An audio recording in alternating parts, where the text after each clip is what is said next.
It's time to wrap up a dramatic 2024 season of Pirelli GT4 America. Race 2 of the weekend and the final race of this campaign here at the Indianapolis Motor Speedway.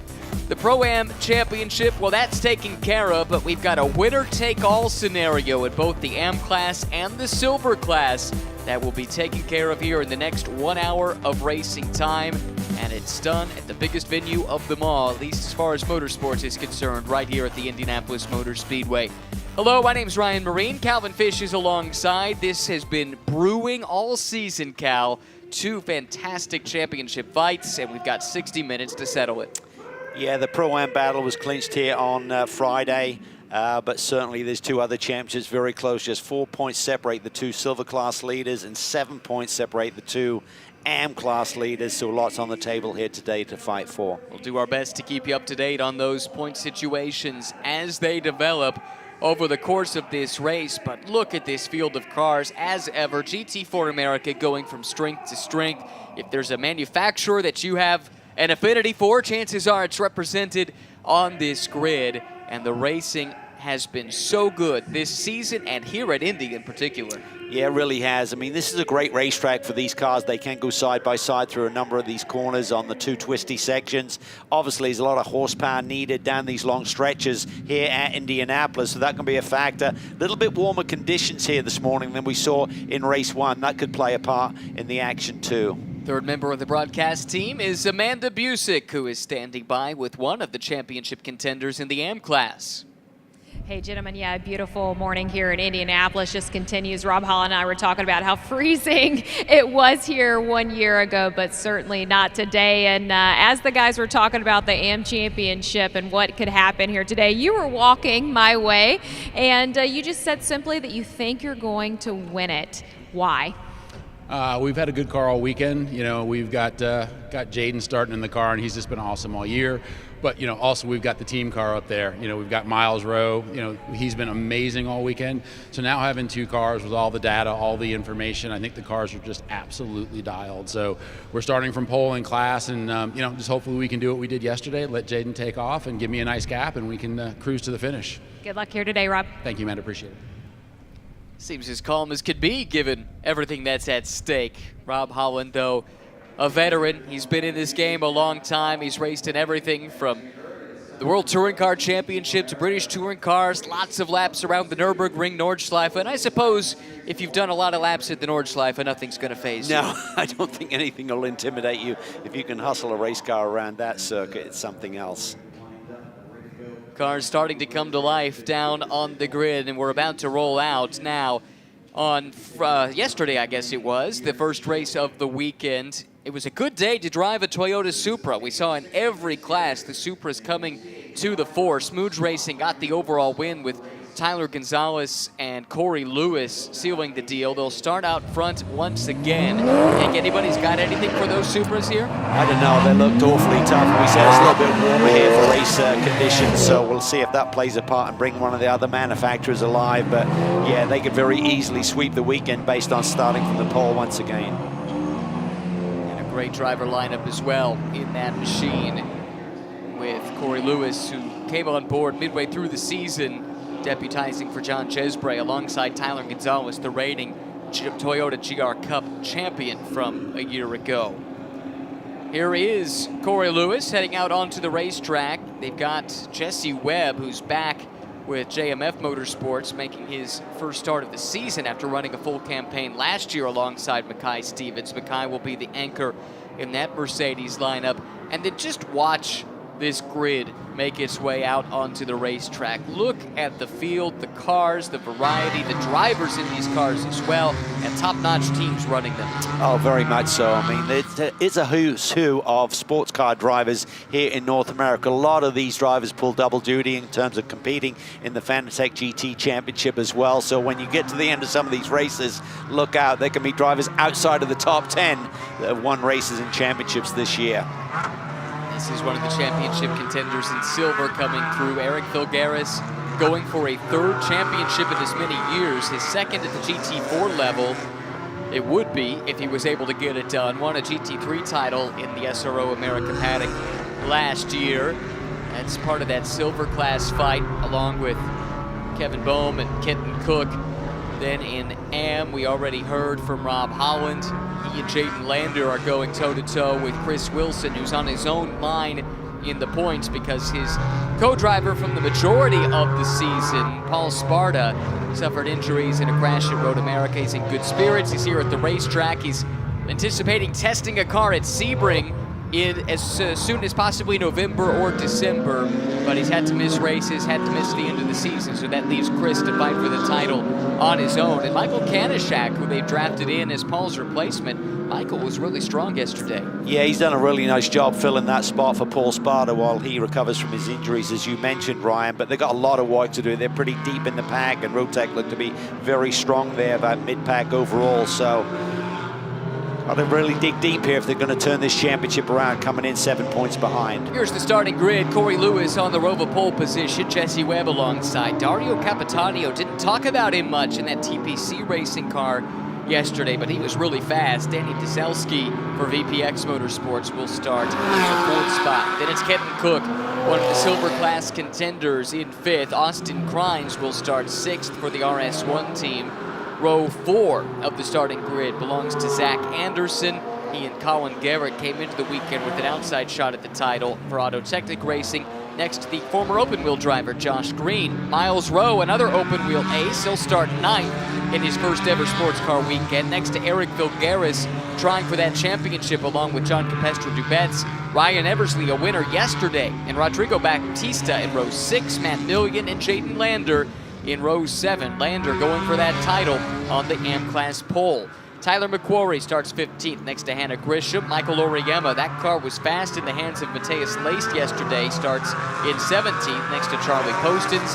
Kevin Conway and Michael Cooper back in the 10th row of the starting grid in a Supra and a Nissan, respectively. Kurt Swearingen back in the 21st spot. He's the champion-elect in Pro-Am, and Lee Carpentier will start 22nd. Chris Walsh and Johann Schwartz back here in the 12th row. Although it's probably not Johann who will actually start that car, so apologies there. Chris Wilson going for the M-Class title, but they've got some work to do starting back towards the back of this pack.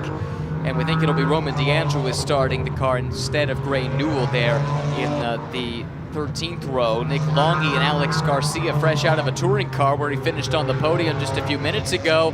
And then it's Elivan Goulart and Alex Vogel back in the 30th position. Big grid. Should be a fun race. It was pretty clean, all things considered, yesterday. We'll see if they can do that again and put on a show for the final time in 2024. Lights off on the safety car, and Corey Lewis, the Rover Pole Award winner, has the field in tow. Supra and Mercedes sharing the front row. Then it's a McLaren and a Porsche in row number 2, BMW and Porsche in row 3. Then a pair of BMWs lined up side by side in row number 4. The field approaches the VP acceleration zone, and we wait for the green flag. Tom Hansing up in the starter stand. He's got it in hand. And it's a great start there. Really lagging back was Jesse Webb. That's allowed Corey Lewis to pull away. So for one final time, we are racing in Pirelli GT4 America. In 2024, it's 4 and 5 wide further back in the pack. Lewis safely out in front. Capitanio goes through to second, and it's 3 wide in the battle for about 7th, 8th, and 9th. Kenton Cook there in that orange and white machine. That's the BMWs literally pushing that McLaren down into the turn 1 brake zone. So we got a big stack up there. Looks like he survived. This is turn 4. There's Eric Vilgaris right in the mix as well, the championship leader in the silver class division, the 28 Porsche there, the green, white and black machine just coming through turn 6. Remarkably, this field of 30 cars, despite going 5 wide in places, was able to make it through turn 1. But what about turn 7? Here at the end of Holman Boulevard, Eric Vilgaris, aggressive here on the get-go, gets to the side of that Random Vandals BMW and sweeps around the outside to grab another position. Yeah, gets around Josh Green there. Really nice opening lap for Eric Vilgaris. Also a great start for Kenton Cook. He's gone from 5th up to 3rd here on the opening lap. Eric was fighting for all he was worth yesterday to try and secure the points lead coming into the finale. Had a little slip up, and that allowed the rival car through. So now it's super close between the top two in that silver class as they go for the championship here in the finale. This is where the battle's going to be. That Porsche of Eric Filgueras, he's got to keep his nose clean, but he's got to fight hard. He only has a 4-point separation at the moment. He and his teammate JCD, John Cabestro Dubets, over Kevin Boehm and Kenton Cook. And Kenton Cook has about 4 positions on them in the race right now. That would be enough as they run. Yep, here comes Green in the Random Vandals car trying to grab that spot back from Filgueras, and he does into turn number 1. It's not for class position. That's a Pro-Am car around a silver car, but it brings Filgueras that much further away then from Kenton Cook, and that's his target here today. Yeah, and you know Josh Green has probably got the note from team owner Paul Sparta. Whatever you can do around that 28, give them a hard time. Don't be dirty, but make sure they have a hard time getting through this pack of cars. It's a good shout. That is the team car, isn't it? This green and white BMW with the raccoon on the front for Random Vandals Racing. Team car to Kenton Cook, going for that silver championship, up in the 3rd spot overall, 2nd in class.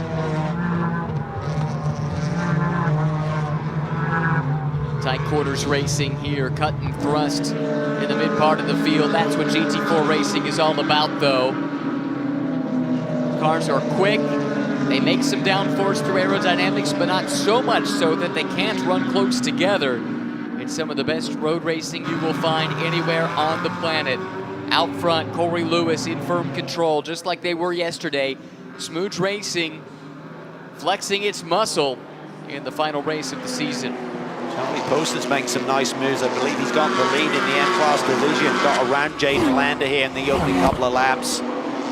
Lander, though, still in a position, I believe, that would be good enough to win the title with Chris Wilson down in 4th. Wilson a little closer than I realized. Kenton Cook starting to go to work on the McLaren in front of him. Capitanio. Do have a review of the race start. We did see Lewis get that jump seemingly before the green. I'm not sure if that was him going too soon or simply the Mercedes of Webb laying back. Speaking of which, that car is down 8 spots. Jesse Webb has dropped from 2nd on the grid down to 10th. Very uncharacteristic. Yeah, I wonder if he's got some kind of issue which didn't allow him to accelerate there on the initial drop of the green flag. He's trying to recover. This is really interesting here, watching Eric Filgueras chased by Miles Rowe. First ever sports car races this weekend for Miles Rowe. Debuted yesterday, qualified really well within the class, and right now runs just off the podium in that Pro-Am class. That's the blue Porsche coming through, and he's right behind one of the benchmark drivers in the series in a Porsche Cayman, Eric Filgueras. This is a great opportunity for Miles Rowe to showcase just how, not just how good he is, but how quickly he can adapt to a new challenge. Let's see if he can do what Alex Palou did this weekend in terms of jumping out of a single-seater machine into a GT car with great success. Miles set for a 2nd year of Indy next year. That's the rung of the IndyCar development ladder right below the IndyCar series. And a top 5 run on the road course here at Indy in Indy Next earlier this year did Miles Rowe. He'll be driving for Able Motorsports next season, interestingly enough. And that's a team with connections to this paddock. Bill Able runs that team. His son Jacob Able has raced in this paddock before. In the meantime, Kenton Cook putting pressure on Capitanio. This is for 2nd overall, but not for class position. However, it would bring Kenton Cook that much closer to the lead in his class. That said, how much risk do you want to take with a car that, frankly, is not going to factor in the second half of the race regardless? I know. You got to be so careful. Look, they may have had a little touch there. You do not want to cut down a tire or get any bodywork damage. It could derail their championship hopes. They are in position, as you mentioned, to assume the lead of this championship and claim the title as they run. It's a car that he's not in battle for points, so it's not going to gain any points by getting around there, but would put him closer to Corey Lewis potentially. Dyno run down this front straightaway. BMW looks a little bit stronger than the McLaren. Moves immediately over to the right-hand side. Kenton Cook makes the pass. And now he sets off in pursuit of the leader in class, Corey Lewis. A very interested spectator down on pit lane. That's the team owner of this car, Paul Sparta. He's with Amanda. And we did just get the little fist bump out of Paul Sparta for the pass from Kenton Cook, and you guys are on the brink of being able to win 2 championships here today. What's the energy in Random Vandals Racing this morning? It's really positive and it's really nervous. We've got to have some success right at the top in the silver team, and we've got a very competitive Rotec team that we have to try to beat in the AM class. So we've just got our heads down and are working as hard as we can. We can see Kenton already doing work here today. What did you tell your drivers ahead of this race? We told them move forward and be smart, stay on the track, and do your best. Just go and racing to win. Thank you. Doing a great job right now, running seconds on the road with their championship rivals down in 7th, but it's getting busy here as Eric Filgaris has made his way through some traffic. Following him through is Josh Green. Is that Rowe on Filgaris there, having a look down the inside? That was tight. Misspoke, it's actually Green ahead of Filgaris, and you're right, Miles Rowe mixing it up here. This is a tough spot to be in as a newcomer. You want to show what you can do, but you have to make sure you're aware of the scenarios that are around you. He's not been in this championship all year, so hopefully the team is letting him know that Eric Filgaris, who's in a different class, is in the midst of a title battle. I agree, not being a championship regular, you're really not been paying attention to the point scenarios, so it'll take the team to remind him of that, but he may be just saying, hey, I'm here to fight my own races. The 5 car takes a bit of a ride. That's Rodrigo Baptista behind the wheel of the Flying Lizard Nissan. And he's hemorrhaging positions with that off-track moment. He was fighting with Ryan Eversley at the time. That was for position, just outside of the top 10 overall and just around the top 5 in that Pro-Am class. Eversley and Terry Borcheller, they have been really impressive this weekend. Got that program's first win at the GT4 level yesterday, and it was an emotional one to get the win at the Brickyard. This is Ryan at work. A lot of you might know him as one of the hosts of Dinner with Racers, of course. Our own Calvin Fish here, he's had a Dinner with Racers episode. Yeah, it was a lot of fun. They do a great job with that program. You were surprisingly open about a few little past indiscretions, let's say. Why not? Had a couple of beverages as we sat down, and but it's great to see Ryan break through. It's been a tough year for him and that whole group, but backed by Mario Biondo, Ryan certainly told the story of the backing that he gives him and the program that they put in place there. And Terry Borcheller, we fought for championships over the years, but I don't think they've ever raced together as teammates until here yesterday morning and coming through for a great victory. They'd love to follow up here again today, but it's a tough, tough class to do that. Right you are, Otis. Your memory's too good, Ryan. Having a really good weekend, though, Ryan Eversley and Terry Borcheller.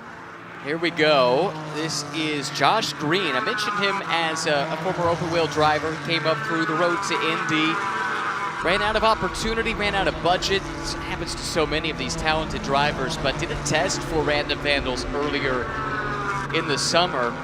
And Paul Sparta said immediately, their eyes were open to just how talented he is. He's doing a great job right now, second in class, positioning that car nicely for the second half of this race. He's doing a really great job here. And I tell you what, the championship scenarios they're turning around here. Eric Filgaris, he's got to make a bit of ground here. He's given JCD a lot of work to do in the second phase of this race. They're not in a position they're going to win the championship, coming in as the leaders. Back in the AM class division, Chris Wilson is now right behind Jaden Lander in terms of track position, albeit 1.7 seconds back, so it's really tight there for the AM class title as well. Still no decision made about the start of the race. We passed along the message that it is under review. We did have a warning issue to Miles Rowe for blocking. I think we saw that moment down the front straightaway. We were watching that fight. A second ago, we saw JCD, John Capestra-Dubet, sitting next to him, Tom Kopczynski, longtime backer of Filgaris, that Community Beer Works sponsorship you see on those cars. That's one of Tom's ventures, a racer in his own right. Side-by-side battle here, though. Green will give up that position to Anderson. Those two have been swapping that back and forth. Zach Anderson is back through. Not for class position, though. Let's remember Anderson and the Auto Technic, red, white, and black BMW racing in the silver class. They were title favorites to some extent coming into the season. He and Colin Garrett, that was a lineup that opened some eyes when it was announced, and they've been very good. They've won races, they've had pace, just a few too many miscues, and they're now find themselves out of championship contention here in the final race. Points as they run. You can see there's a swing. But it's not done yet. Just a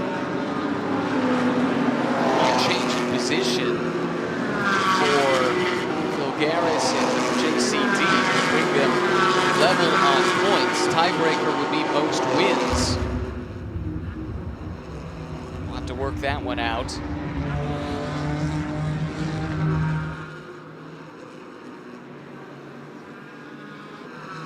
This is going to be nail-biting time for both of these teams. In some ways, it's almost worse for Kitten Cook and Kevin Bohm. They can't fully control this coming in with a points deficit. It's somewhat in the hands of this car where JCD and Eric Filgaris finish in this race. They have a 4-point lead, and just to go back over how the points are awarded: 25 for a win, 7-point delta back to second for 18, third place placed 15, and then 2-point drops on down from there. So it's a 4-point lead as they run? I think it's a 4-point lead as they run right now. So in that case, this car would have to make a couple of positions to draw even.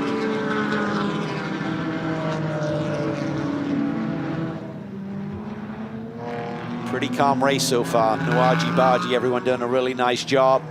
Josh Green is on the attack. This is a really impressive run by him, putting the pressure on Zach Anderson, who's really regarded as one of the benchmark drivers in terms of pace here in this GT4 field. I think in different classes, of course. Yeah, Josh from upstate New York, not even 22 years old yet, but has a heap of experience. Finished second in the F1600 championship back in 2019, graduated to USF 2000 the following year, and a couple of seasons there with finishes of 6th and 5th. Been up to what is called Indy Pro 2000 now in 2022, finished 6th there. Made a handful of starts in Indy Next last year, first 6 races before the funding fell through. He's been thrown a career lifeline in sports car racing by Paul Sparta and Random Vandals.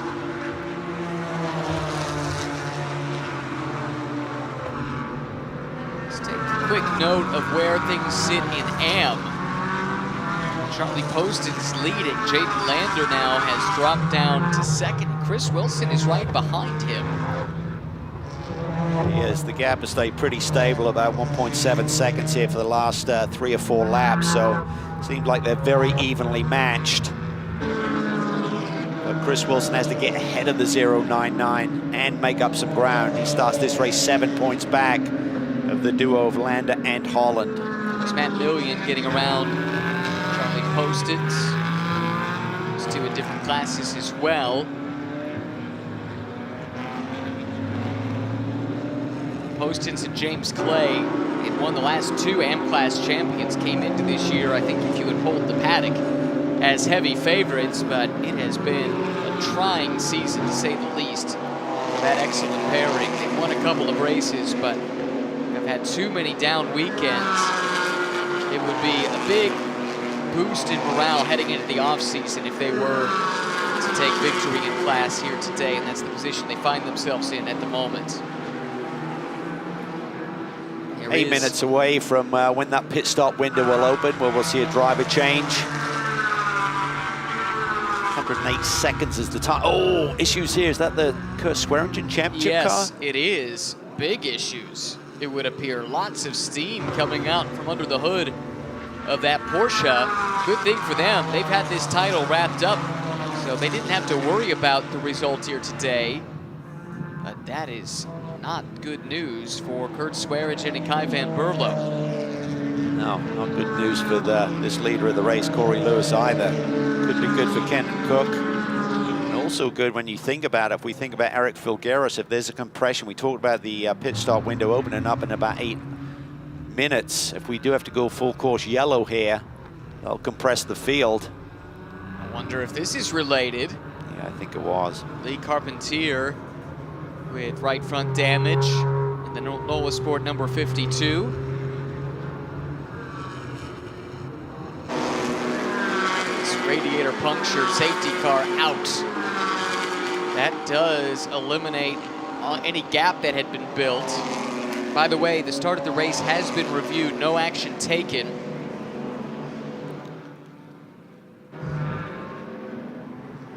So the amount of time it'll take to do this cleanup, I've got a feeling that's going to eat into when that pit stop window starts to open. And I think you're going to see a hive of activity at that point. And that is really good news for John Capestru-Dubets. Here's a late look at it. Whoa. Just really down at the inside. Big commitment there by Kurt Swearingen.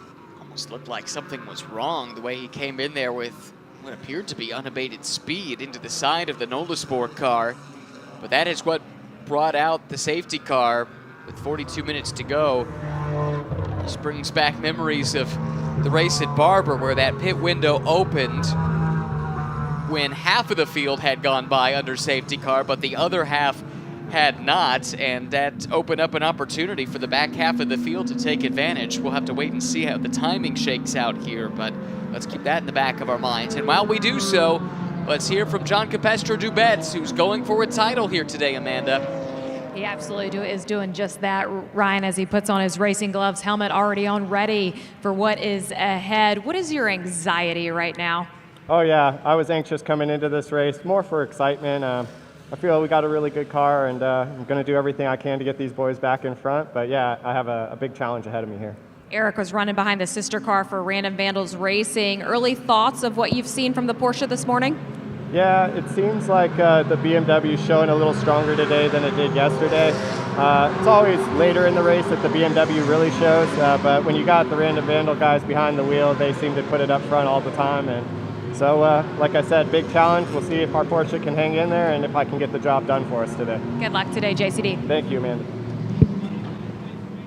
Such a nice guy. The injury last year, which was sad to see, but he's always on top of his game, came back immediately with great pace. And I think this really gives them hope. I think they are in trouble. If Kevin Bowman could have taken over the reins of that 97 car that currently sits in P2. But now it's going to change the dynamic and the pressure on Kevin, so he's got to get up on the wheel here. They have to gap that car by at least 4 points because Eric Filgueras and JCD have the tiebreaker in terms of wins this year, so that could be a determining factor as close as this pack is. Bring up the fact that JCD missed a couple of races at Road America last year with an injury. If not for that, he would be going for back-to-back championships. His teammate Zach Anderson did end up taking that title. It was very emotional because those two were very close, and the team insisted that John join Zach up on the rostrum when he gave his victory speech at the banquet last night. They feel like JCD was a champion in all but name last year. He contributed so much to their season. This was a very late call-up to get to join Eric Filgueras with RS1 this year, and they have taken full advantage of it. Winning races, finding themselves in contention to go for a title. But it's not all in their hands right now with Kenton Cook and Kevin Boehm having such a strong run. This was a look when Lee Carpentier got out of the 52 car from NOLA Sport, and understandable the frustration here. You hate to go into the off-season with bitter memories in the back of your mind. You do. I'm not sure if Kurt just missed his braking point, had a technical issue, or just got in at the ABS, and that's what sent him barreling down the inside. When does the pit window open? 36:40. 8 to go in this race. And they're doing 2-minute lap times. And we were at 38:48, roughly around the time everybody goes in. So depending on the timing here, and maybe race control will slow the safety car to make sure that everybody gets a bite at this apple here, a chance to come in. Yeah, and yes, this is going to be very interesting from a timing perspective on when the field comes around and makes that run into the pit lane. This is shaping up to be Barber all over again, potentially. It really is. The execution on this pit stop and getting it right tight to that minimum pit stop time of 108 seconds is going to be crucial as well, potentially, in terms of any position could change this championship in terms of the running order today. One thing that the teams have learned from that experience at Barber, I think they listened to you. It is beneficial if you are coming in just a little bit early to sit and wait a couple of seconds rather than wait a whole nother lap. You have a slower stop, you might lose a little track position, but if you have to do, as we saw a number of teams had to do at Barber, go around a second time and then pit, then you're shuffled to the back behind everyone who has pitted already. And I think teams did take notice of the way that that situation played out at Barber Motorsports Park and are prepared to adjust accordingly. But it's all going to come down to the timing of when the field enters the pits, and it may be moot depending on the pace behind the safety car here on this lap, but we did want to try and cover off that possibility because we have seen it once before this year. Or are we going back to green? Here we are, but you could still dive in the pit lane. Really tight. I think it'd be right on the number if you chose to come. And we'll see what teams do. Now, if Corey Lewis and company want to do that, they have the control of the field here. Are they in their window? Yeah, I believe they are. Yeah, and here the they pits come. are open. Yeah.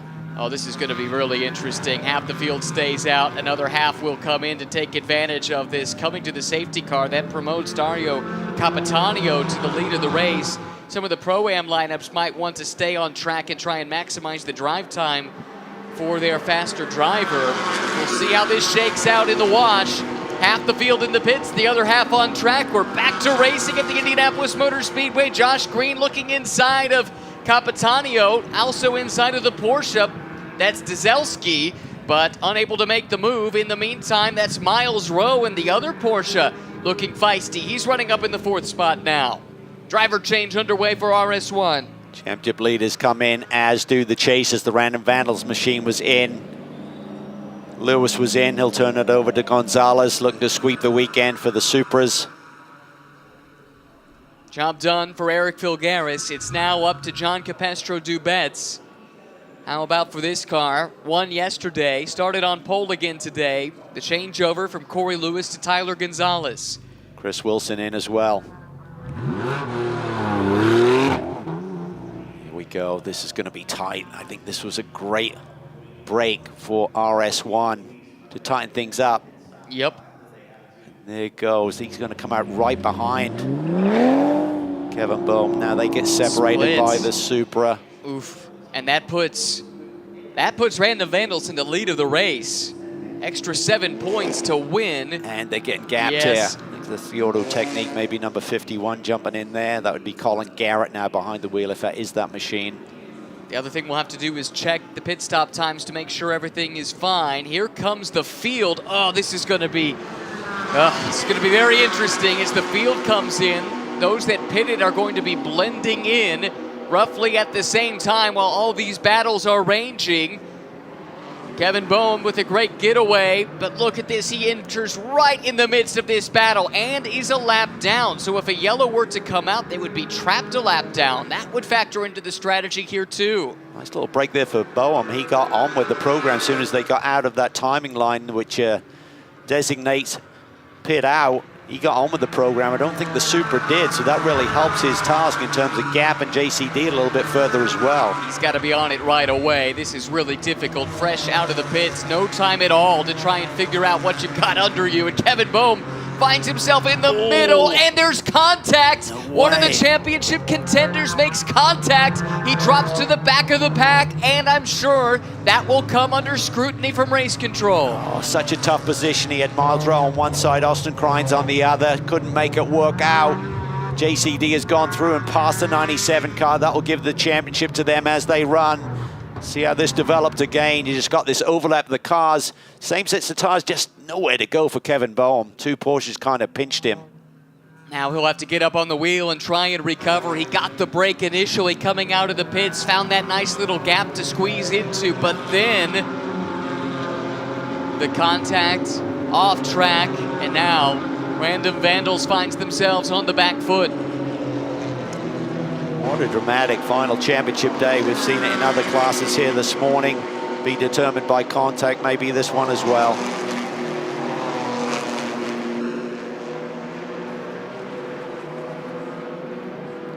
Okay, and you got our leaders a lap up on the majority of the field who've been down pit lane.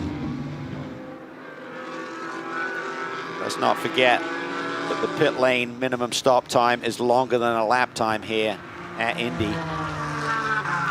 Adds an extra wrinkle into the equation, doesn't it? We talked about the fact that two silver class contenders both were on the same strategy. Both of them pitted. However, in AM, they split their strategies. We saw, oh, and there's a puncture for Kevin Boehm right front, no. Or is that suspension damage? Suspension, I think. Oh, the championship goes up in smoke. Can you believe it? 4 years in a row, Kevin has gone into the season finale with a chance at a title. He's a multi-time touring car champion. Still looking for that breakthrough in GT4, and it will not be this year. Let's look at it again. Yeah, right there as he tried to turn and it broke. Yeah. Yep. Wow. Hard break for Kevin Boehm and Kenton Cook. Paul Sparta, the whole Random Vandals team. Problems as well for Tyler Gonzalez. Yeah, he's got smoke there. I think that's turn 13. It's the winner yesterday, but that does not look good at all. That looks serious. He's able to scamper into the pits. Oh, I think it's the left rear, yeah. Maybe he had contact as well. It was chaos, with half the field doing one thing, half the field doing another, and with the way the field blends back together here at the IMS road course, you just had a feeling something like this was possible. I wanted to cover off, though, the M-Class battle. It was split. We saw Random Vandals pit coming to the green. We saw Rotec stay out. They've now made that swap, or they're doing it as we speak, I guess. Oh, no, this is the other car, sorry. This is Miles Rowe giving it up to Isaac Sherman. See what happens. Oh, wow, he's just that by happens. himself. Yeah, he's coming through that high-speed sweeper there into the brake zone for turn 12. It just brakes on him. Whoa. Lucky not to hit anything or be hit by anyone. But it does not look like it will be a sweep of the weekend for Smooge Racing here at Indy. Boehm has managed to limp back to the pits as well. Dejection on the face of the crew. They are done. Report from the team. Such an unfortunate situation there in dynamic. Look at the frustration from those crew members. Just cannot believe that. They're in great shape. The yellow certainly gave hope for the 28 machine. You see one of the coolers has been split there in that contact, as well as the suspension damage. Just nowhere for Kevin Boehm to go. He tried to just hold it straight and survive that moment down in turn 7, but Porsche just kind of squeezed him, and there was contact. One more look at the suspension giving up. Remember, there had been contact on the previous lap. That probably had something to do with this. At that point, Kevin Boehm knew their chances effectively were done. Now, let's hear from Kenton Cook with Amanda. Yeah, Ryan, a bit speechless at the moment. Kenton, but what's in your thoughts? Well, that's our championship done. Unfortunate that we got dive bombed and sandwiched between two out-of-class cars, and that caused our damage there and ended our day. These guys deserve this championship. They've worked so hard this year, and it's been a hard last. I mean, we come on strong in the last couple rounds, and Kevin's been doing really good, and the whole team's been firing on all cylinders, and so it's just a real big disappointment. Thank you. Again, Kevin Boehm is out of the car right now. I'm just going to walk over and just get quick thoughts on Kevin from what happened in your perspective, and what did you see from the incident? It's I'm gonna have to look at it. Of course, I have a pretty small perspective in a situation like this, but I saw two cars kind of trying to go for a position. One of them drove like I expected, and the other just drove like he forgot every other car was on track and just turned himself across the nose of my car. That's from my vision. I'll have to look at it. I've just gutted for the team. I mean, we worked really hard to get into this position all year long. We had a chance at the championship today, and to see it in this way is it's pretty gutting. And it's going to take a little while to get over this one. Kevin's second season racing in Pirelli GT4. He has contended in championships throughout the SR paddock. It is really tough to see, guys. The thrill of victory and the agony of defeat both have been on full display at IMS over the course of this weekend. Class Championship still hangs in the balance, though, and it's very close. The two cars that are contending run second and third in the class. Rob Holland now aboard the 099 for Rotec Racing, and Michael Kanishak trying to salvage the day for Random Vandals Racing, and they are nose to tail right here. This is the Porsche and the BMW in the middle of the screen. Yeah, about 3 cars ahead of those of the class leader, James Clay, in the 36 Bimmerworld car. Overall leaders now making that call to the pit lane. So the cars that elected to stay out as long as possible, maximize the drive time of their pros. We've done one more lap to look at the time on the board. They had to be in pit lane by the time 25 minutes left in this race. Great drive by Josh Green here today, really impressive. Certainly was. But all the focus now on this battle right here. Michael Kanishak, not even the full season driver.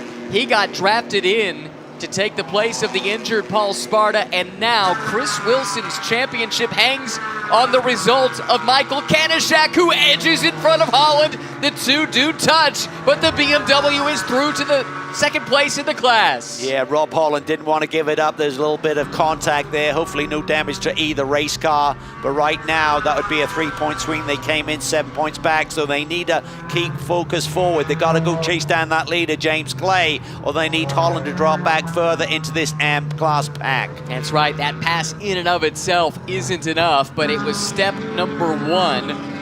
For Rob Holland, the good news is the next closest car in class is about 18 seconds behind. That's Anthony Gerasi back in 20th. Kanishak's got to put his head down now and try and catch James Clay. And how big is that gap? It's about 4 seconds. Random Vandals machine's been really quick here today, so let's see when we get on some clear laps what the pace is like between he and James Clay aboard the Bimmerworld entry. He's got time on his side still. One more look. This is Kevin Boehm. He's got Kreins to the outside, Rowe to the inside. Contact with the right front. Kreins goes for a spin. Ultimately, though, that right front contact, we believe, is what set up the suspension failure 1 lap later that took this contender out of the equation. That contact under investigation. It will be reviewed post-race. Yeah, I think damage is done. I think as Kevin said, Miles Rowe did what he expected him to do, just going down the inside and arcing into the corner. I think Kevin Boehm expected for the other Porsche to give him a little bit of time to negotiate the corner, and he just cut across his bow there, so nowhere for Kevin to go. Really unfortunate scenario with the championship being so tight. Josh Green out of this car. Sam Craven has taken over. One more pit stop to make. From the lead. Yep. Goodrich now in. Dzelski had a good opening stint. assume he jumped in. That would have been tight. We weren't watching the car as the clock went down to 25 minutes, but we assume he made it in safely. So now we wait to see who picks up the overall lead of this race. We watched the Porsche of Goodrich relative to the BMW of Craven coming down the front straightaway, and Colin Garrett, that's the BMW poking out to make the move. Silver class car will take the overall position and now has a chance to take the overall lead of the race if he can clear this Porsche Cayman. 77 car, is that the 77 car jumping? Yeah, right out of the pits.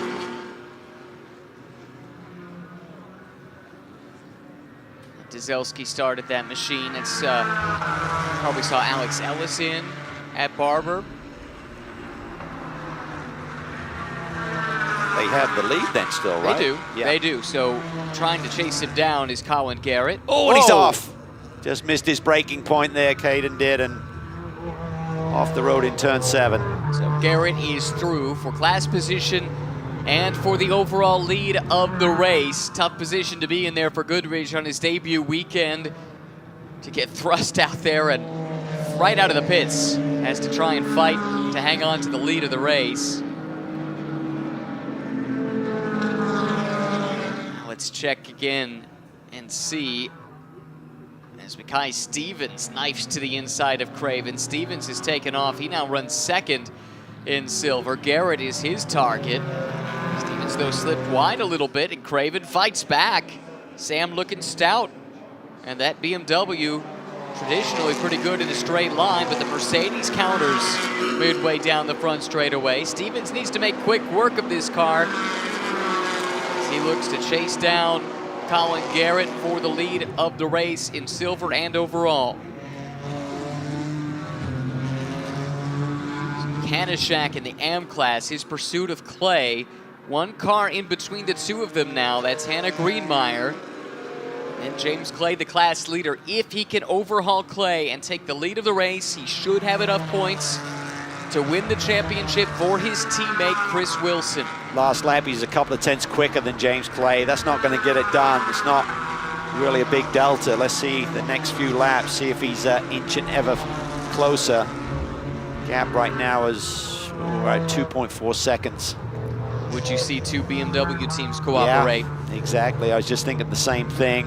I'm sure that Paul Sparta is walking down pit lane and having a chat with Charlie Postons, I guess, would be his point of contact at this stage to say, it's a lot to ask, mate, giving up a win at Indy. I think that's the that's kind of the decisive comment there in terms of this is Indianapolis. It's a special for Charlie Poston and James Clay to give up that win. Awfully tough to do. Especially so on a year in which they have struggled. They have not had many wins, unlike previous years. It would be very cathartic for them, I'm sure, to take victory here today. I can't imagine the range of emotions down in the Random Vandals camp, right? You've got a chance for a title in AM. You've got your Pro-Am car leading in its class, but you've seen your leading lights all season long, Kitten Cook and Kevin Boehm, eliminated from the championship hunt as well. Just a wide swath of emotions for the Random Vandals guys and gals. Yeah, very much so. Had a strong run going yesterday in the NDA hour as well. A few technical issues that thwarted their charge ultimately, but still a very impressive performance. Colin Garrett continues to lead for Auto Technique here.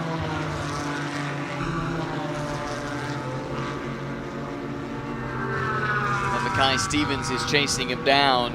Taking a look at their respective lap times. Garrett was quicker on the last lap. Dropping back to look at the 98. Yeah, that's really the key part of this race right now. Kanishak, what can he do? He's 2 seconds back right now, that last lap, couple of tenths again, so he's inching closer. James is digging deep, James Clay in the 36 machine to try and hold on to this lead and the win.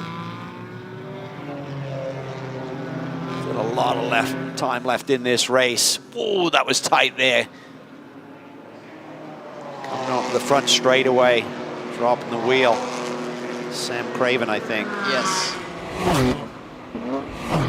He's got Mateus laced, breathing down his neck. That car was super fast yesterday with Mateus driving.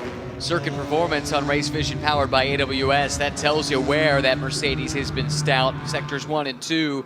BMW 97 has the fastest second sector. Would be when Kenton Cook was behind the wheel. Yep, that car out of contention now, but that sector time has stood up.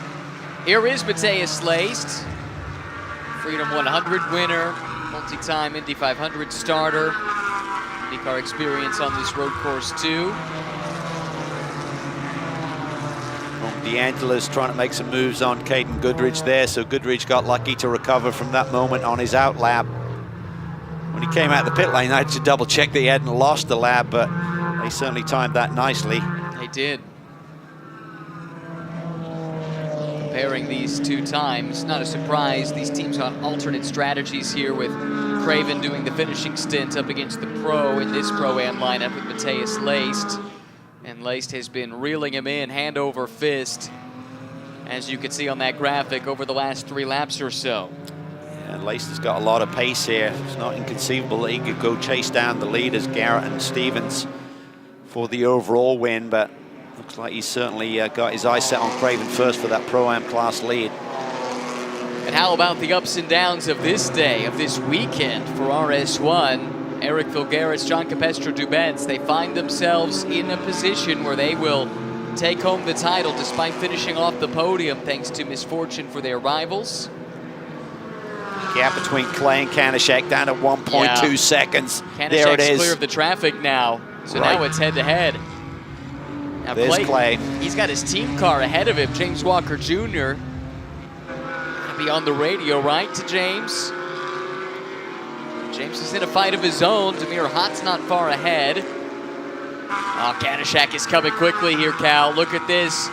Green and white BMW visibly closing in on James Clay, the veteran, the 2-time champion, back-to-back years in the AM class. It's not been their year this year, but they could play spoiler still today. They could.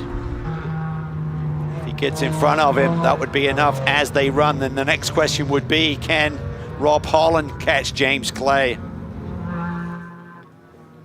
Here's the move. Mateus Lace trying to take the second spot away. We'll keep our eyes on the battle, but while we do so, let's hear from Amanda.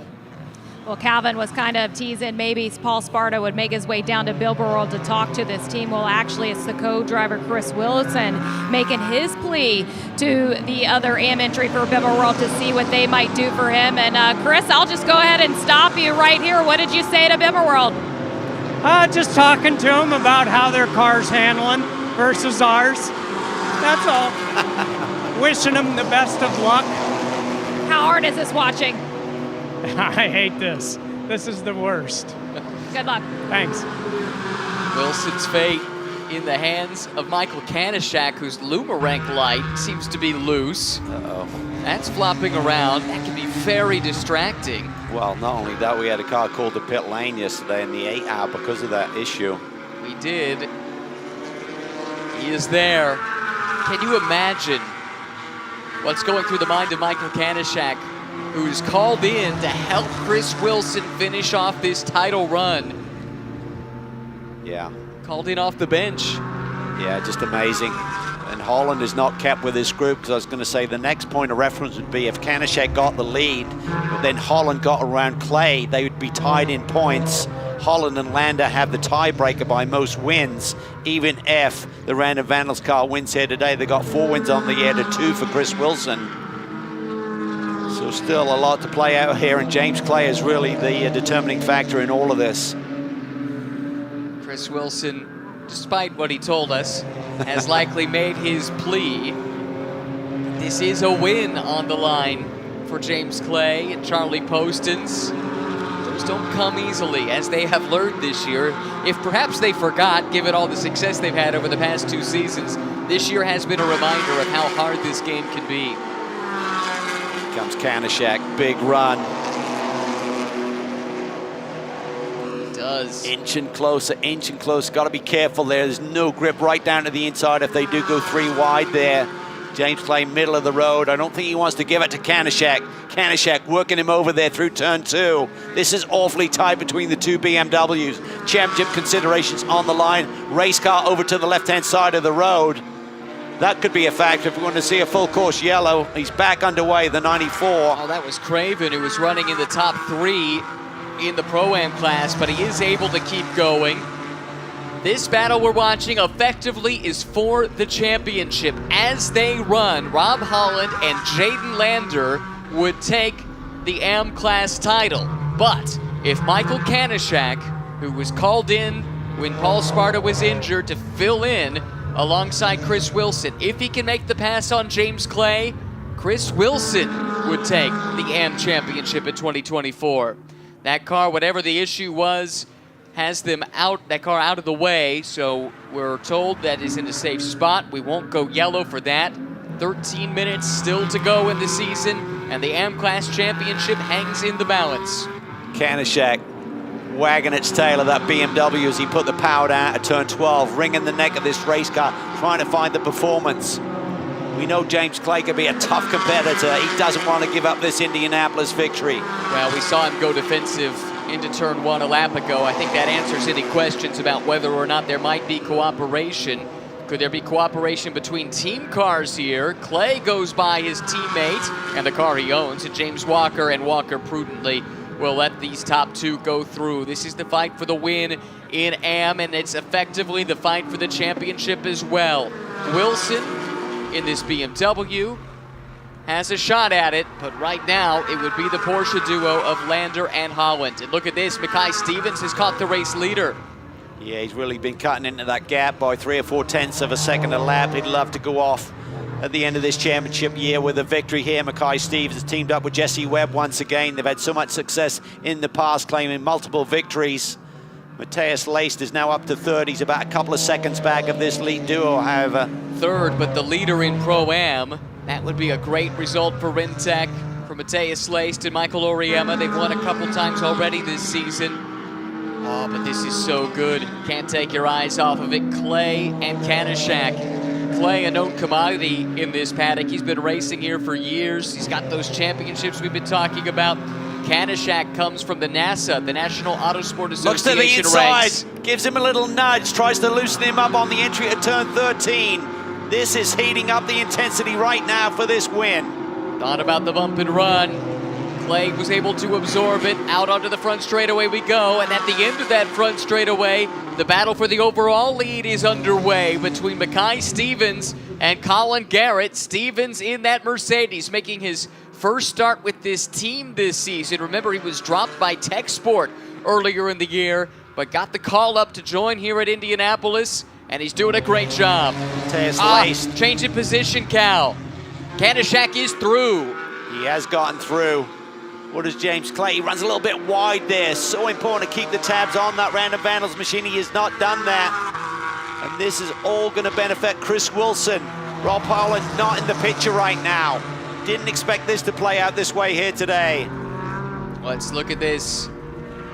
Again, this is how the move, perhaps the championship winning move, was made. James Clay deep into turn number 1, opens up the door, and Kanishak sneaks through. Just going into the ABS. Straight on. Just enough to give Kanishak the room to make that move. Look at Matthias Leist, he's right there. Our Pro-Am class leader putting the heat on the lead silver duo. And he's got to hustle a little bit because Roman DeAngelis isn't too far behind, and Roman is hustling himself. Now, the DeAngelis car does have a very minor post-race penalty for being short on the pit stop. We're talking 0.5 of a second, so hardly anything at all. Matthias Leist has a bigger penalty at 1 second that's still coming. He's able to clear Mackay Stevens, and now maybe Stevens will use Leist to help open up a gap to get by Garrett. Garrett's doing a great job here. What a year that they've had. The ups and downs. We see the 53 car off the road.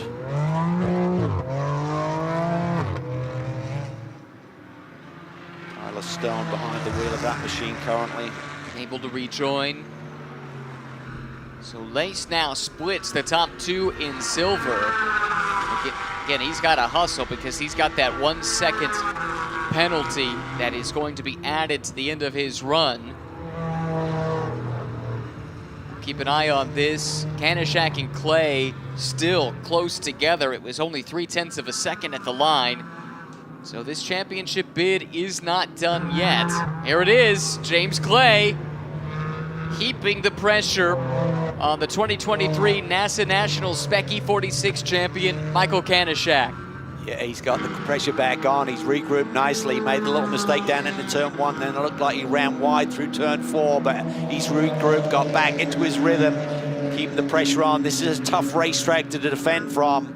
You do open up the door multiple times around a lap here if you run the normal racing line. One is right there. But Kanishak just tapping on the rear bumper of James Clay. Clay elects not to do the same thing. Here comes Lace looking for the overall lead. Garrett has to go defensive there. That keeps Mackay Stevens in the picture, and Roman DeAngelis creeps incrementally closer too in the background. Yeah, and I think you're right in terms of Lace. He wants to clear these cars because with those post-race time penalties, he's got almost a second he's going to give up to DeAngelis, who sits there P4 overall on the road right now. Well, DeAngelis has a half of a tenth also, so it's incorporating that. Yeah, still, I see, yeah. I see. But that is the motivation for Mateus. Trying to find a way past. Ooh, he does get alongside here. Garrett just barely fends him off. How patient is Mackay Stevens willing to be with time running out here? Looks like Mackay's car's working a little bit better through that sector. Lace couldn't get the car to turn on him. Garrett's doing a great job, just stoic up front. Meanwhile, Kanishak the same way in the M-Class lead.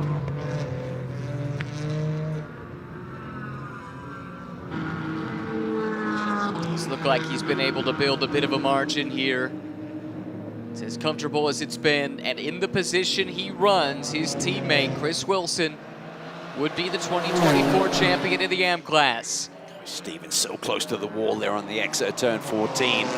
Garrett immediately proactive in choosing that right-hand lane. Just up to the middle of the road. Laced has got the rubbered in line there to try and make a move around the outside. Not quite close enough. Beautiful racecraft right now by Colin Garrett so far in this race. It's a couple times now that Laced has been able to get alongside, but Garrett has pulled ahead at Apex and left Laced really without any opportunity to continue to pursue the pass. Oh, we got a spin. Oh, it's the top two in M, and the positions have swapped again. Collins right there in the backdrop. Clay looks like his car may be injured. Kanishak comes through. If Clay's car is injured, and if Holland can catch him and pass him, what does that do? That ties it up, and they have the tiebreaker. It would be 4 wins to 3 for Chris Wilson's column. Under 6 minutes to go in the season. Kanishak leads. That would be enough for Wilson as they run, but Rob Holland is closing in, and the second car in line might be wounded. Let's look at it again.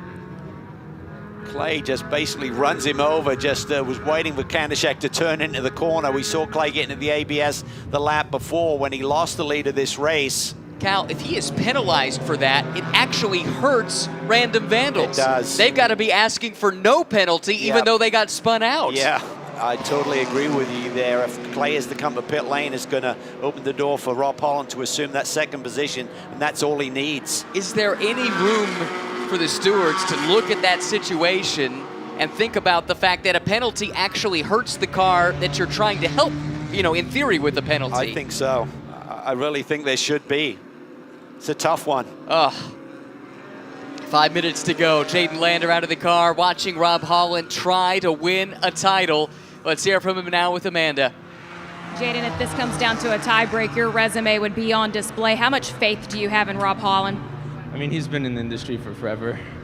He knows what he's doing. We have 4.5 minutes left. It's very stressful, but I got all my faith in him.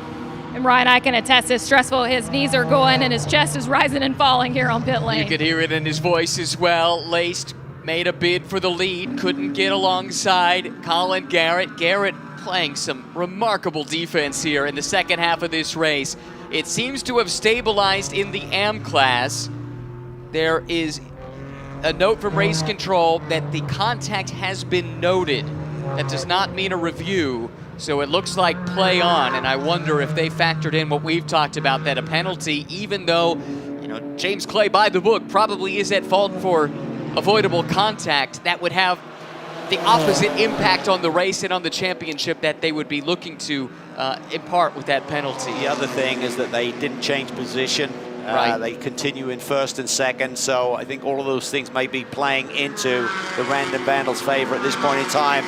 Lace around the outside again. Garrett just clears him. No, Lace is going to get elbows out here. And really aggressive here. Here comes Mackay Stevens. Whereas Roman DeAngelis, these guys are slowing each other down. This is big for Stevens because the battle in front of him is not for class position. These are two out-of-class cars. Side by side as Laced leans on Colin Garrett. That opens up a chance. Here comes Stevens.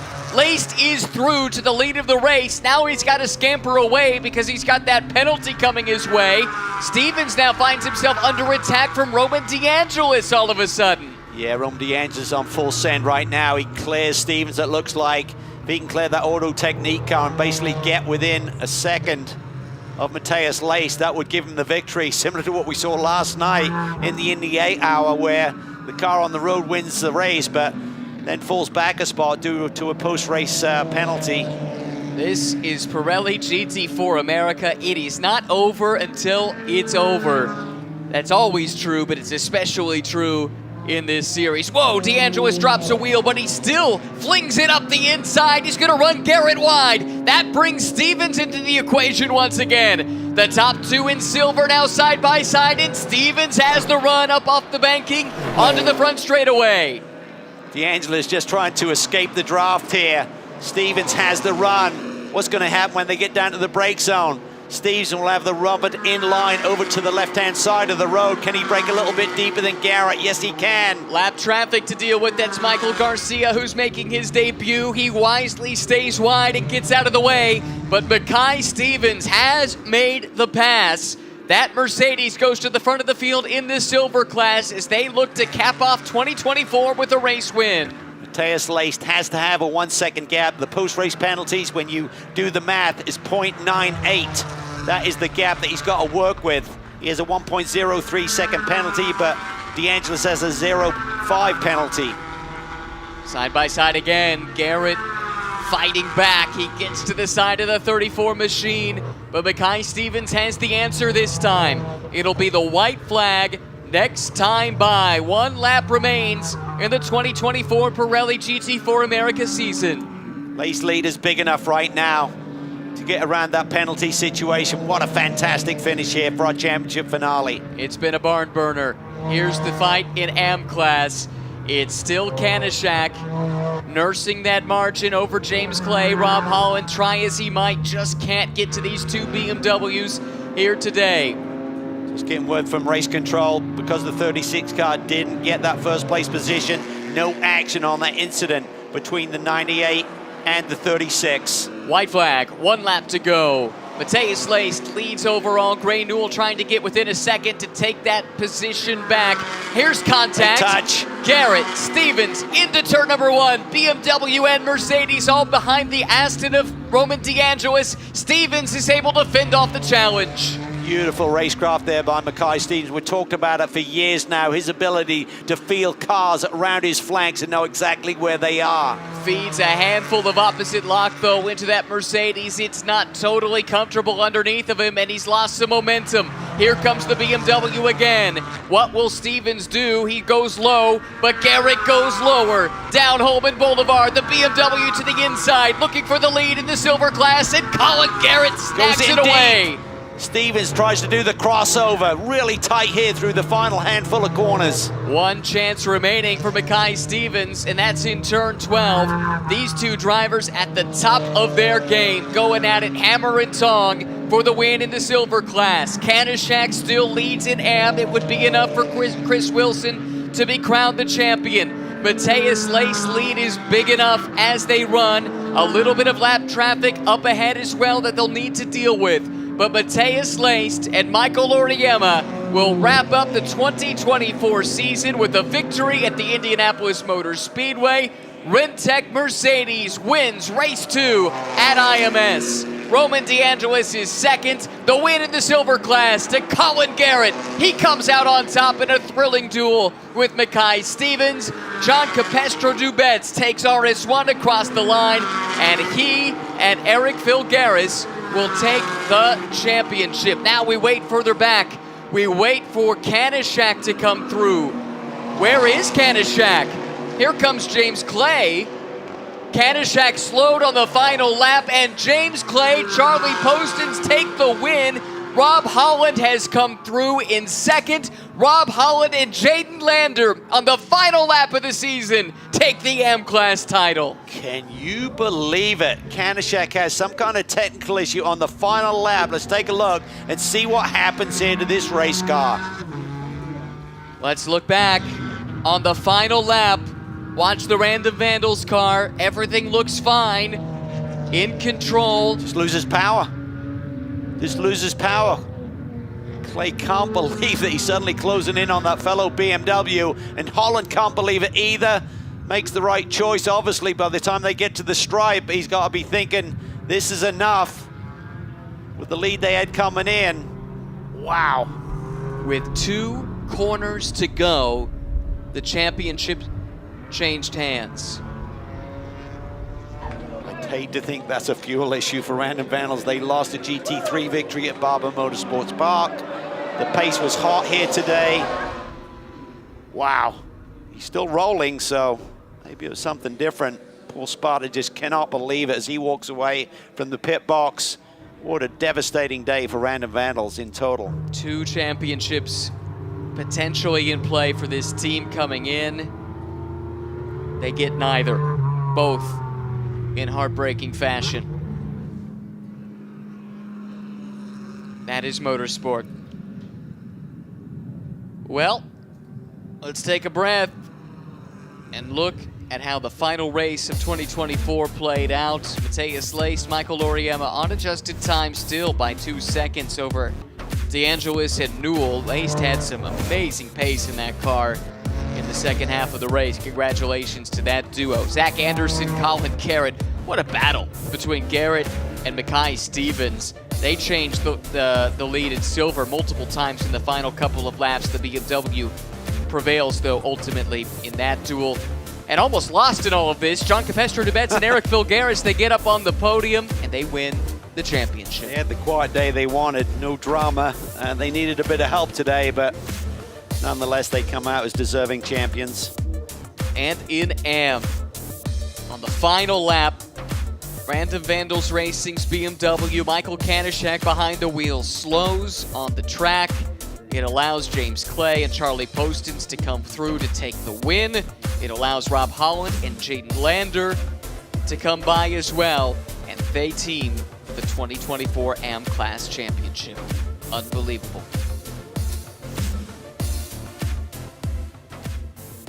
Don't know what else there is to add to that, but what a punctuation point to cap off a thrilling season.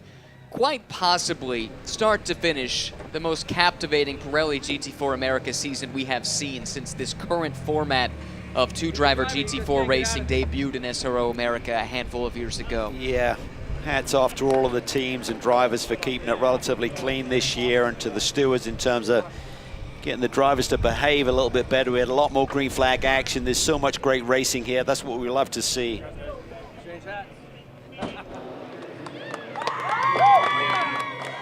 That'll be a big celebration. That was hard earned for Colin Garrett, a guy who grew up a short track racer, an oval track racer, but has made the transition to road racing, won touring car championships, and now a contender for a GT4 title into the final weekend of the season. Let's hear from some race winners now. Amanda Busick is down at Victory Lane. Absolutely, and our overall winner here getting some hugs from everyone. And Michael, I'll come to you first as the celebrations go. We were just talking about your plans next year to know that it's finishing on a high after some season of lows. How motivating is this looking forward? We really wanted to go home with this. We started the season with a win. We wanted to end with a win. We feel like we're a good driver combo. We've had some ups and downs throughout the year, but clearly this boy can drive, and we're looking forward to being back next year and hopefully having a more consistent run. Mateus, it seemed like it was the last day of school for everyone out there in this class. How much of it is true that you left everything out there today? I was going for it today. You know, we've had a few chances through the year, but today we had a great car. Rentec gave us a very good car. Mercedes was amazing today.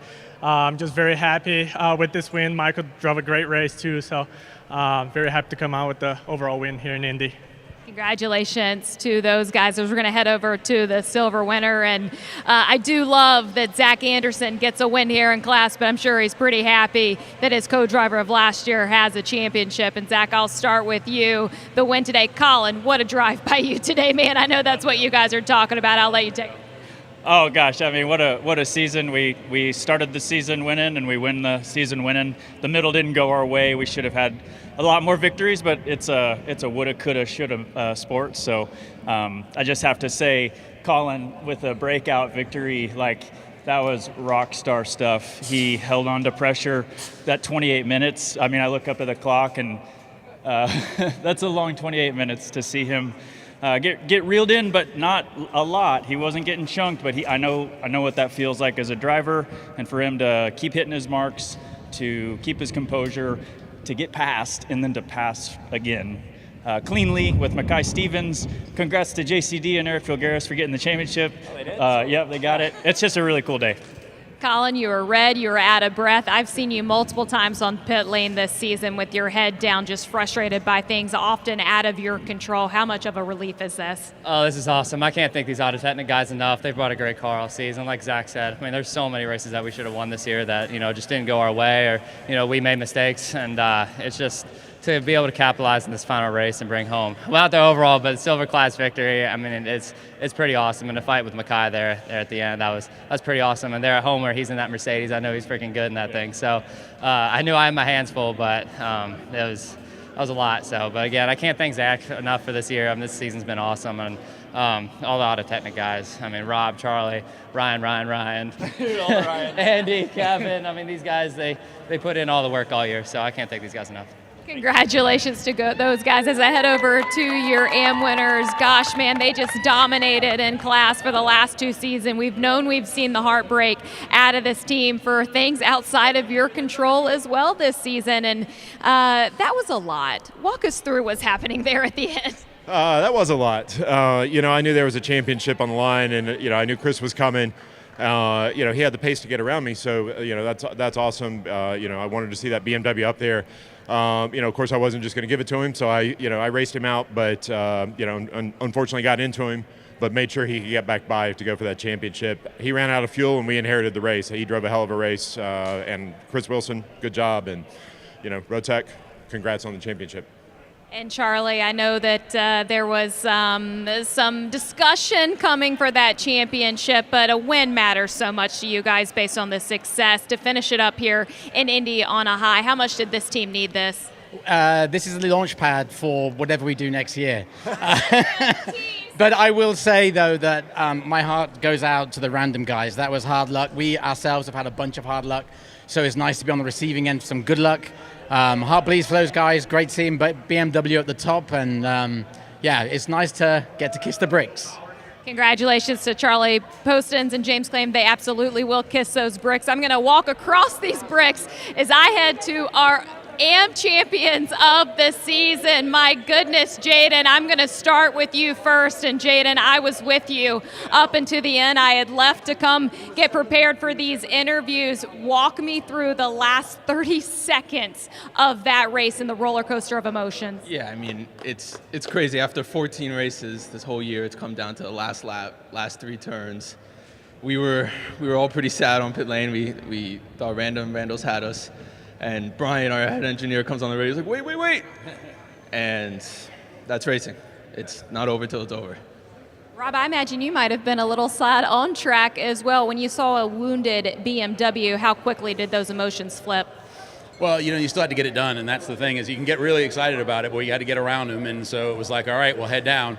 But that was the last half of the race for me was, the BMWs were super strong today, and we struggled a bit with our front end, and so I just had to keep running the same laps. And I think I turned every single lap within a couple of tenths and just never gave up. And I think if I'd given up, I would have been too far back to get them, and then that would have been the championship, and that would have really gutted me. But here we are. Who guessed it? Champions. Your AM champions, Rob Holland and Jaden Lander. We have one more championship to wrap up, and that is a battle that we've seen all season long. It was the BMW and the Porsche that made it so interesting for us this season, and JCD got that last call up in to race alongside Eric Filgaris. And if you ask Zach Anderson ahead of this race, he would have said, "You are a champion." If you ask the SRO paddock now, you are a champion. How grateful are you for this opportunity? I have a million words I want to say, but they're not coming all out, so I'll try my best here. Can't thank my teammate. Can't thank Justin enough for this opportunity. Community Beer Works for putting my boy in the car, and a little luck that played into our favor this year. And all I've ever wanted was to be among the other champions in this paddock and respected by my peers. And coming to the racetrack is my happy place, so to be among these people means the world to me, and to now officially be a champion, I can't even express how much it means to me. A childhood dream came true today. You can change mathematically challenged now. And Eric, 3 championships in a row for you. Quick thoughts. Yeah, well, this was by far the hardest. I mean, there's so much talent that's stacked in this, not only in our series, but the silver class in particular this year. So yeah, extremely grateful to have this opportunity with CBW. Really great team with RS1, and I just want to say hi to my family at home, and my best friend growing up, Logan, his grandfather just passed away, so thinking about their family and really grateful for these opportunities, so thank you. Love you, Mom. On the other side of the equation, the Random Vandals car that came up 3 corners short. For the final time in 2024, a look back on the GT4 America racing, and what a race this was from the word go.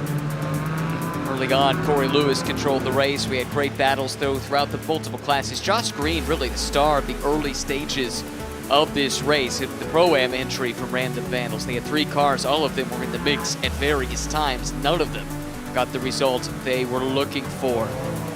Super battle here for the lead of the race. Mateus Lace tracked down the leaders in his stint, was able to get to the front, had to take care of a penalty. This was contact between Clay and Kanishak that had major championship implications at the time. At least we thought that all that would change, of course, as the race played out. That was Lace getting to the lead.